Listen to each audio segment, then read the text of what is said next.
정상혁 보훈군수가 일본의 돈을 받아 나라가 성장했다는 취지의 공개 발언으로 물의를 빚고 있습니다. 정 군수는 오해에서 비롯됐다고 해명했습니다. 충주 세계 무예 마스터십 대회 경기장을 밝혀줄 성화가 오늘 채화됐습니다. 이틀간 충북 전역을 돌며 축제 분위기를 고조시키게 됩니다.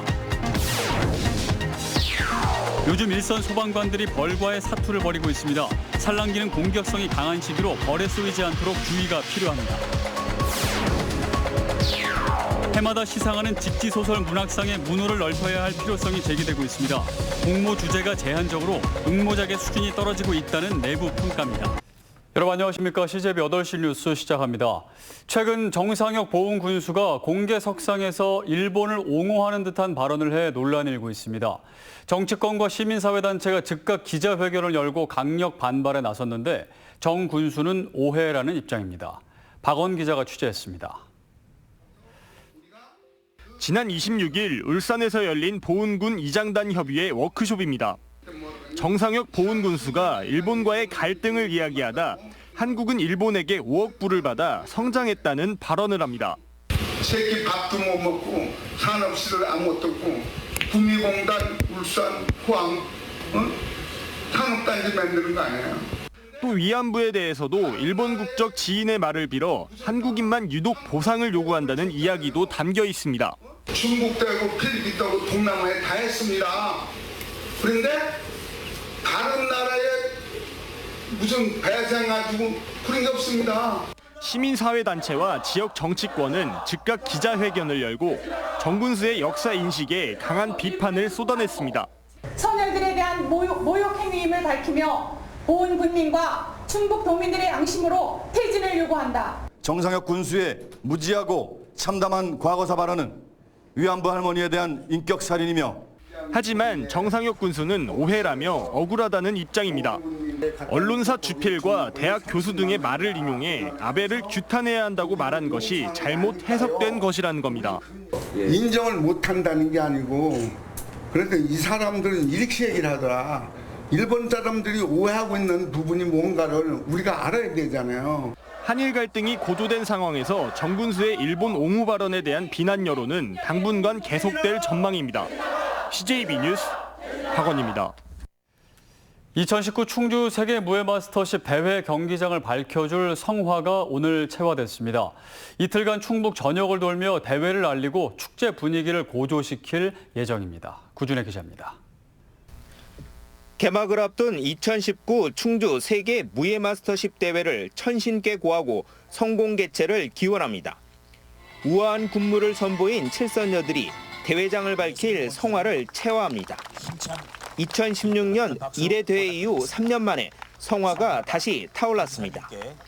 무예계 원로인 강영원 씨와 무예꿈나무 조은 양이 첫 봉송주자로 나섰습니다. 대단히 영광스럽게 생각합니다. 이 무예 마스터가 세계 올림픽에 버금가는 대회가 되도록 축원을 하겠습니다.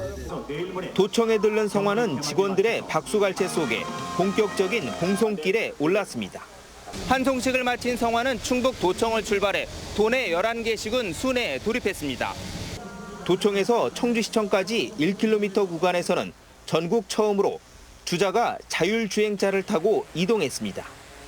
성화는 이틀 동안 도내 전역을 누빈 뒤 충주 천등산에서 채화한 성화와 대회가 열리는 충주에서 합파될 예정입니다. 조직위원회는 모든 준비를 마치고 대회 개막만을 남겨놓고 있습니다. 세계 유일의 종합 무예 경기대회로서 무예로 세계가 하나 되는 화합과 축제장을 선보일 계획입니다. 무예를 통해서 세계 평화, 인류 번영, 인류 행복에 크게 기여하는 그런 계기가 될 것으로 기대 많지 않습니다. 2019 충주 세계 무예 마스터십 대회는 30일 화려한 개막식을 시작으로 다음 달 6일까지 8일간 계속됩니다. CJB 뉴스 구준혜입니다. 다음 소식입니다. 아침 저녁으론 제법 선선한 바람이 불지만 그래도 낮 기온은 30도를 오르내리고 있는데요. 요즘 날씨가 벌들에게는 최적의 상황이다 보니 119 구조대는 사람 구하는 일보다 벌과의 사투가 주된 업무라고 합니다. 김기수 기자가 취재했습니다. 제천의 한 폐차장입니다. 쌓여있는 고철 사이에 벌집이 눈에 띕니다. 사람의 목숨까지 빼앗는 독하기로 소문난 야생 말벌입니다. 출동한 구조대원이 온몸을 감싸는 보호복을 입은 채 조심스럽게 접근합니다. 이렇게 수거한 벌집은 웬만한 수박만 합니다. 움직이길래 일을 못하니까 바로 신고했죠, 그때. 예. 그래서 바로 오셔서 해체해 주신 거예요. 일선 소방서의 경우 하루 평균 10건, 많게는 15건의 벌집 제거 출동이 이어지고 있는데 1년 전체 신고 건수의 40%가량이 8월에 집중돼 있습니다. 낮 기온이 30도 안팎의 분포를 보이는 데다가 8월에서 9월은 산란기여서 개체 수도 급격히 증가하는 겁니다. 특히 이 시기에는 공격성도 강해져 각별한 주의가 필요합니다. 벌의 서열 시에는 비누와 물로 씻거나 얼음찜질 등 응급처치로 실시하시고 병원으로 바로 이동하시거나 119로 신고해 주시면 되겠습니다. 벌쏘임을 예방하려면 흰색이나 밝은 옷을 입고 향이 강한 화장품이나 향수 사용을 자제하는 것이 좋습니다. CJB 뉴스 김기수입니다. 특별법을 만들어 혁신 여건과 정주 환경을 갖추도록 조성한 미래형 도시. 짐작하시듯이 혁신 도시를 말하는데요. 혁신 도시 조성 사업이 시작된 지도 무려 10년이 지났지만 아직도 반쪽의 성과밖에 내지 못하고 있습니다. 신규식 기자가 보도합니다. 음성군 맹동면 혁신도시 파출소 인근의 무료 주차장. 주차장 대부분을 대형 버스들이 차지했습니다. 혁신도시 공공기관 종사자들을 주중 5일 실어 나르는 전세 버스들입니다. 버스 앞 유리창에는 사당과 잠실 등 저녁이면 돌아갈 목적지를 표시해 놓았습니다. 충북 혁신도시의 가족 이주율은 21.9%, 전국 10곳의 혁신도시 가운데 단연 꼴찌입니다. 직원들이 출근하지 않는 휴일은 사람들이 증발한 SF 영화 속 버려진 도시와 같습니다. 휴일에는 거의 휴일하는 데가 많죠. 휴업하는 데가. 우리 혁신도시 내 가게들이. 그렇죠. 네. 그래서 이제 일요일 같은 경우에는 식사할 데가 거의 없어요. 지리적 이점이 되레 독이 된 셈입니다. 실제로 충북 혁신도시에서 서울 광화문까지의 직선 거리는 고작 80km, 도로 거리도 100km 남짓에 불과합니다. 지금 같아선 충북 혁신도시의 성숙은 멀고도 멀어 보입니다. 거기에서 계속 살아가는데 불편을 많이 겪고 있죠. 그래서 이제 정주 여건 개선을 위해서는 충북 혁신도시뿐만이 아니라 전국의 혁신도시에 관심을 많이 가져야 된다. 그래서 그와 같은 차원에서 법안을 발의하게 된 거고요. 혁신도시의 미래는 온전히 정주 여건에 달려 있을 겁니다. 그런데 정주 여건은 정치적인 선언과 수사만으로는 결코 달라지지 않습니다. CJB 뉴스 신규식입니다. 웰케어라고 들어보셨나요? 웰케어는 건강과 관련해 지금까지 나온 용어를 모두 포괄하는 가장 최신의 개념입니다. 어떻게 보면 4차 산업혁명의 궁극적인 목적이 될 수도 있을 것 같은데 전문가들이 오송해서 그 방향을 찾고 있습니다. 조상호 기자입니다. 웰케어 인공지능 빅데이터 컨퍼런스. 올 들어 세 번째로 열리는 컨퍼런스에는 미국의 한 스타트업이 개발한 인체 영상 데이터 장비가 눈길을 끌었습니다. 단 12초만 서 있으면 360도 회전하며 1도에 한 장씩 360장의 사진이 찍힙니다. 3D 이미지로도 구현되는데 의료와 보안, 엔터테인먼트 등 다양한 분야에서 활용될 수 있습니다.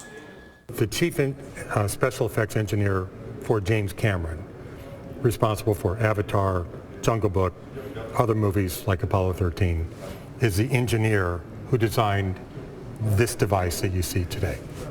오송에서 컨퍼런스를 개최하는 이유는 충북이 웰케어 산업을 구현할 수 있는 최적지라는 판단 때문입니다.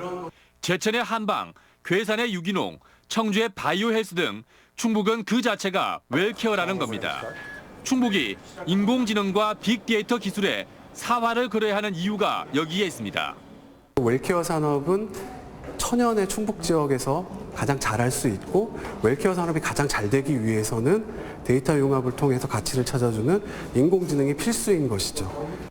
현재 오송 웰케어는 관심 있는 민간 기업이 컨소시엄을 결성해 추진하는 단계로 여기에 자치단체가 힘을 보탠다면 오송의 위상을 한 단계 더 도약시킬 수 있을 것입니다. CJB 뉴스 조상호입니다.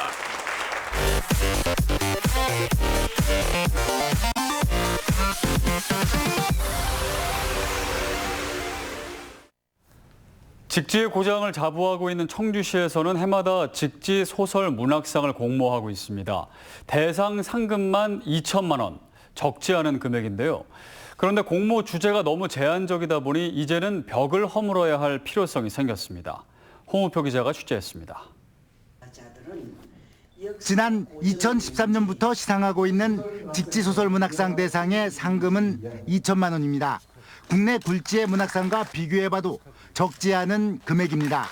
그런데 직지소설 문학상은 응모 기준에 제약이 있습니다.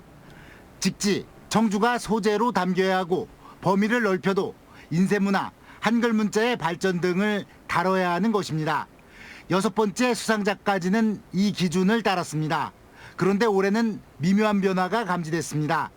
청주시가 대상작 선정 이유를 담은 보도자료를 냈는데 금속활자 직지가 만들어질 당시에 시대상을 나열한 기존 응모작과 차별성이 있고 소재가 공모유관과 거리가 있지만 한글 문자의 발전을 다룬 소설로 문제 삼지 않았다고 밝힌 것입니다. 전반적인 응모작 수준의 저하, 응모작품 수의 감소 등에 대한 고민을 우회적으로 고백한 셈입니다. 앞으로 저희들이 직지소설문학상을 좀 더 활성화시키기 위해서는 직지뿐만 아니라 또는 지식정보를 다룬 소설들이 나와서 좀 더 베스트셀러들이 더 나올 수 있는. 실제 전국적인 지명도를 갖게 된 대다수 문학상은 응모 분야를 빼고는 주제에 제한을 두지 않고 있습니다. 직지소설 문학상을 국내 최고 수준의 문학상으로 만들기 위한 노력이 필요한 시점이 됐습니다. CJB 뉴스 홍표입니다.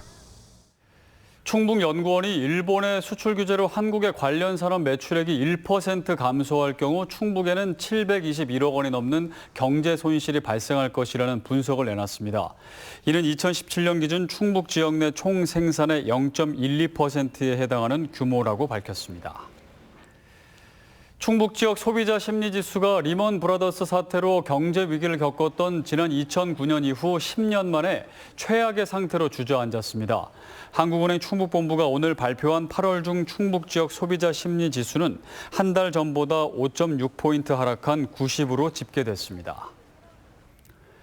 청주시 13번째 공공도서관인 청주 금빛도서관이 개관했습니다.